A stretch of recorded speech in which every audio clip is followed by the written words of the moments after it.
Hey, what's up guys? So in this video, we will see how to close all the tabs on Safari on the iPhone 17, 17 Pro and the 17 Pro Max. To do that, just open the Safari web browser, then tap on the tabs icon. And from here, just swipe the tabs to the left side to remove them. Now this is the manual option. Now if you want to close all the tabs with one click, just go to your home screen and open Settings. At the bottom of the page, just tap on Apps, and from this app list, just look for the Safari app. Then tap on it. Now at the bottom of the page, you will find the option of Clear History and Website Data.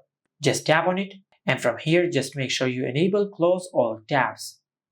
Now in the Clear Time Frame section, just select All History if you want to clear all the history after closing all the tabs.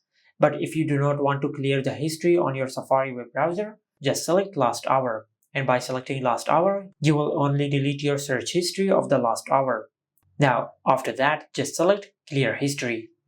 And by doing that, you will close all the tabs on your Safari web browser. Now, there is also another option. For that, just go back to Safari in Settings. And from here, you will find the option of Close Tabs. Just tap on it. And from here, instead of manually, just select after how much time you want to close all the tabs. If you select 1 day, your iPhone will automatically close all the tabs on your Safari web browser after 1 day.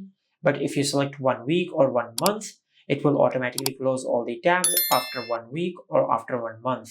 And this is how you can close all the tabs on Safari on the iPhone 17, 17 Pro and the 17 Pro Max. Make sure to like, comment and subscribe. Thank you for watching.